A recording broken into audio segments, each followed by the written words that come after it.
I would like to see where the actual evidences came about, because I know that the It Iranians has have been also admitted verified by their various actual. sources. Okay, can you please state your sources, please? BBC, CNN, the Times has had a look at So the basically, the footage most too. unreliable people The investigative possible. website Bellingcat has also looked at it too. So Um, basically, a lot of media journalists, they're out there now and they're inspectors and they're also well, they're professionals in actually some of our missile verifying it, aren't identification. they?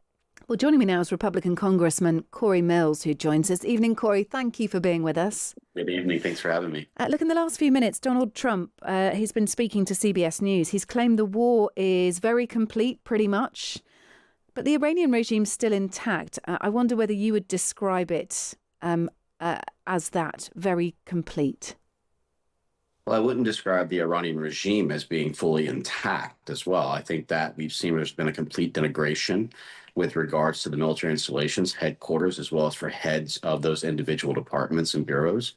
I've seen where we've completely looked at the elimination of many of their mobile launch sites to include the ones that they've been utilizing, which you've seen a very rapid decline in attacks that have been occurring on other nations, whether that be Bahrain, Qatar, UAE, Kuwait, etc.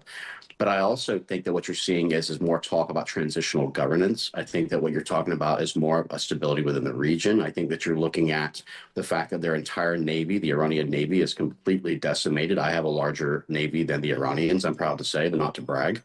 But no, I think that what the president's trying to say with potentially is that with the military actions on certain key things, that's been pretty much eliminated, to include going after industry and manufacturing of drones like the Shahed 136. That's been very prevalent and very successful in its attacks, So look, which we actually have modified. We actually yeah, have a yeah, Lucas system and now. look, on a military front, I completely agree. The US, along with Israel, pretty much caused destruction of Iran's missile sites and factories, along with its navy. All of that's been Over accomplished. 3,000 strikes.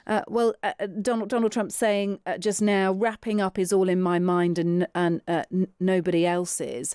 But I want to return to the other issues of this conflict, and that remains the issue of Iran's nuclear capabilities, and also now the spike in oil prices caused by this conflict. So on Donald Trump's agenda, he's got one of his original aims that's still not been met. He's got a new supreme leader to think about, although saying today, he said he's got no message for Mujtaba Khamenei. He's disregarding him. He's also said that he does have a preferred new Iranian leader in mind. I don't want to say anything about that, he said, but yeah, I do. So just adding a bit of context in that. And he's got the issue of oil prices as well. So how does he get to those oil prices? How does he try and sort that out before the American public make their dissatisfaction known, before they squeeze him too much on that? Well, let me just go ahead and start out with what you originally said this question was about, which is the nuclear capabilities and what was actually going to happen there. This is pretty simple. Once you have the stability after the elimination of what was a very evil regime, and you are looking at transitional government, this is when it's time for IAEA and international inspectors to start looking at not only dilution and the removal, but also to guarantee and look at the actual damage that was done at Natanz, at Esfahan, at Florida. How do you find them, though, Cory? How do you find the enriched uranium? It's at 60%, we think. Of course, if it's increased to 90%, it could build 11 nuclear warheads. But the issue is, there's 440 kilograms of it. The issue is, where is it, and how does America try and find it? Well, I think it's already pretty well established on where they were keeping a lot of this. I mean, it wouldn't be that far away from where their centrifuge supplies were. But also the fact is that we know that they were well over 60%. I mean, that was even indicated under previous UN General Secretaries like Ban Ki-moon and Gutierrez, who under the JCPOA, or what they called Resolution 2231, established very clearly that this is already something that they have enriched well past the exceeded limits. I suppose the question still remains, how are you going to get to it? And you've talked about the IAEA going in on the ground there, but I also wonder whether American boots on the ground would be the only trusted way to completely eradicate all signs of this? No, actually, and I wouldn't support American boots on the ground. People need to understand this is not Iraq or Afghanistan. This was about the elimination of an evil regime to protect innocent civilians that were dying in the tens of thousands and to stop a very brutal and evil dictatorship that was tyrannical and looked at building a nuclear missile for the entire elimination of a nation that's an ally of ours, and as well as for threatening to say they have large ICBMs that could reach the coast of California. So I think that the imminent threat was particularly there. And I think this wasn't more about the idea of diplomacy and nation building. This was about trying to eliminate an evil dictatorship. Okay, I mean the question still remains: how do you find that?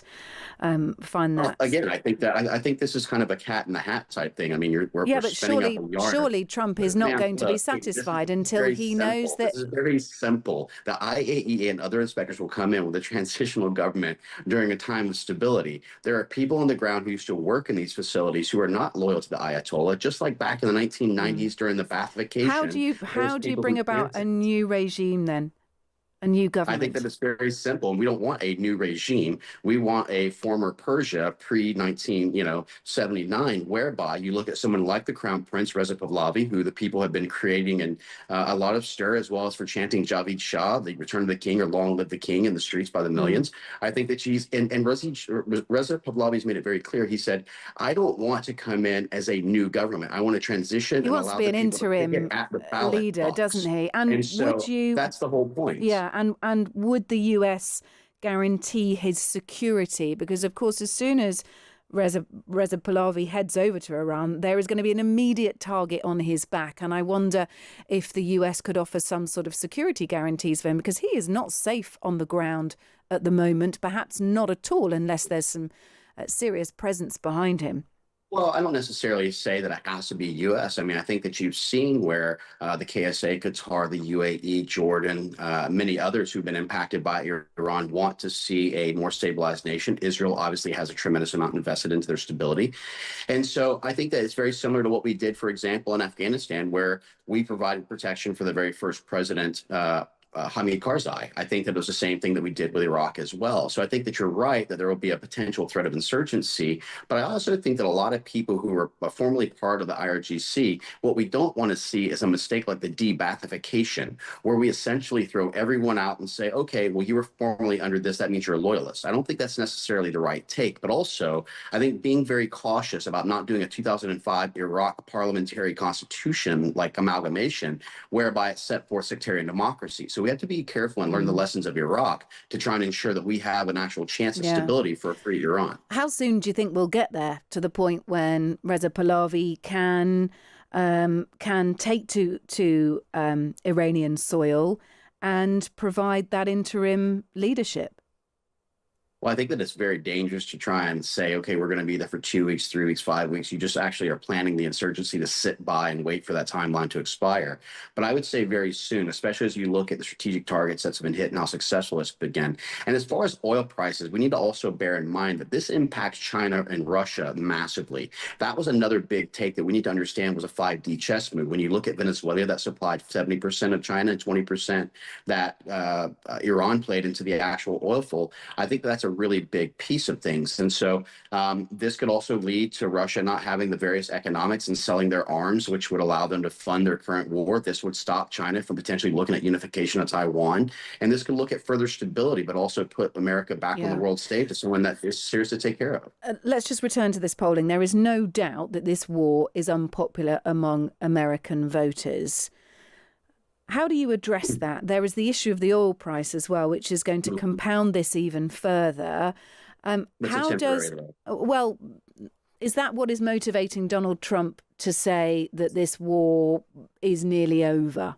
Effectively No, the saying president isn't motivated by random polls, and not to mention the fact that he has no reelection. The price of oil, because the price of oil is always going to be concerning, but that's why we look at how Venezuela and others can now feed into the central ideas. This is how we start looking at the fact that America needed to bolster its oil production as well as for its energy productions as well. And when I talk about energy, I talk about it in all prospects to include nuclear. So it's a momentary lull. This will actually rebound pretty quickly, especially once Kirkuk and other oil fields get turned back on for Qasr in Iraq, as well as for those who kind of ceased, like Saudi Aramco and others, at threats of attack. So those are going going to be able to turn around really quickly. But as far as Okay. polls, here's the biggest thing. The polls are there because the messaging is off. The messaging that we need to make clear is that this is not Iraq and Afghanistan. This is not a 20-year war, boots on the ground, trillions of dollars and thousands of lives. This is a strategic military strike for stability, just like we did in Venezuela and other places. And then we basically get out and return home and secure the homeland. All right. So making sure that that messaging gets across. And finally,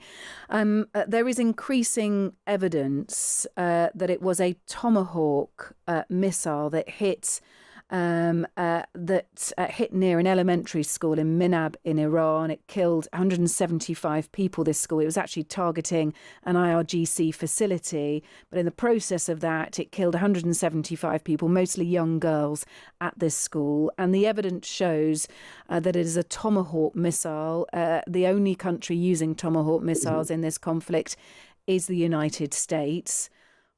What do you think needs to happen next? Does there need to be a full-scale investigation into this? How does the US military, how does Donald Trump explain this one? Well, one, I would like to go ahead and see where the supposed evidence had originated from and where it had been actually verified and validated. The second thing is that at any point that we launch strikes, investigations of what we used to call in the military AARs, which are after action reviews, must always take place because our goal is to always continue to improve in every single way in every single fashion. So I would like to see where the actual evidences came about, because I know that the Iranians it has been verified by various sources. Okay, can you please state your sources, please? BBC, CNN, the Times has had a look at the footage too. The most unreliable people The possible. Investigative website Bellingcat has also looked at it too. So basically, a lot of media journalists, they're out there now and they're inspectors and they're also professionals. Well, they're actually verifying it, aren't they? And they are, arguably trying to do the work. I do apologize if I'm laughing and making this tongue in cheek, because we're really talking about news outlets who apparently now are experts in verification and validations of after action. Well, hang on. If it blatantly isn't true, why would Pete Hegseth say that you're looking into it? Why is there a complete we're going to look into any claim. absence we're going to always of answers look into to any this claim? I mean, I think that it's obvious that if there's any type of claim that would lead to something like this, that we want to investigate it to verify. I think that's a responsible nation who goes and says, hey, we're not sure this is validated just because the news said it was. Okay. Let's go ahead. Well, and maybe we should treat this seriously rather than laughing at it, because there are 175 lives here. Little girls have died, and it is really important.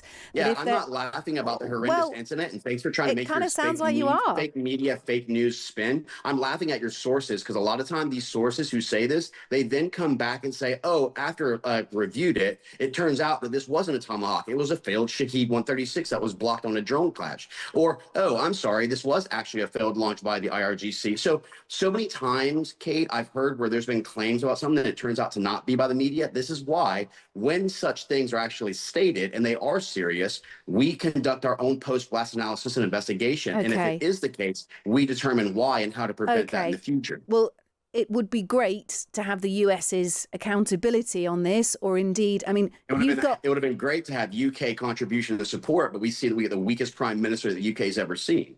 Well, our prime minister felt that he didn't want to get involved in offensive action, your prime minister can't and that even he clean wanted up to. the streets of the UK. So I'll look at Birmingham and the rest as an example as he imposes Sharia law. Oh, I don't think he's imposing Sharia law in Birmingham. Well, he's not kicking back on it, is he?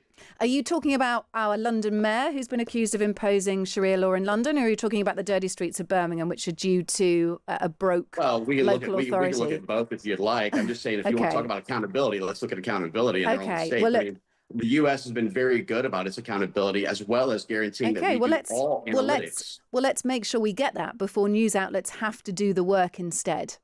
You mean how news outlets just try to put out and say, look at me, I've got breaking news with no real validation? Well, this isn't anything new. Hang on a minute. It has been verified extensively by various news outlets, looking at footage, looking at the identification of the missile. Where is the actual Tomahawks and identification capabilities? Because that should be very simple to do. Well, have a look at the verifications, have a look at the footage, have a look at the cross-referencing, have a look at where it struck, have a look at where it left. Okay, well, look. I'm sure the US military has much more capability than news websites of being able to verify this sooner. So that was my only point. Exactly. And so where are they? Where are they? They could absolutely wrap this up within 12 hours. So rather probably. than focus on making sure that we can impact all the strategic targets and secure the actual nation, you want us to just go throw boots on the ground for this validation for this one moment, as opposed to there are steps that have to take place, Kate. Well, I think it would stop news agencies then from, as you say, reporting fake news. You could absolutely slam it down within hours, couldn't you? The news headline would be that he can't swim. Well, so we've already demonstrated that there's always going to be a Trump derangement syndrome and a way to try and look negatively at our military or look negatively at our police force or our ICE agents or whomever. This is where the military, and I trust Secretary Hegseth. I've known Pete for many, many years, well beyond the time that he was in as the Secretary of War.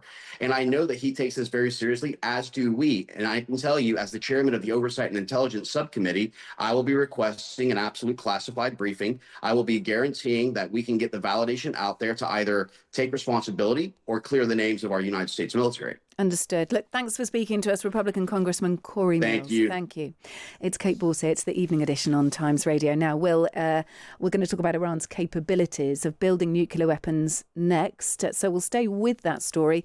And we'll also talk about the Iranian women's football team. 5 of them have entered police protection in Australia.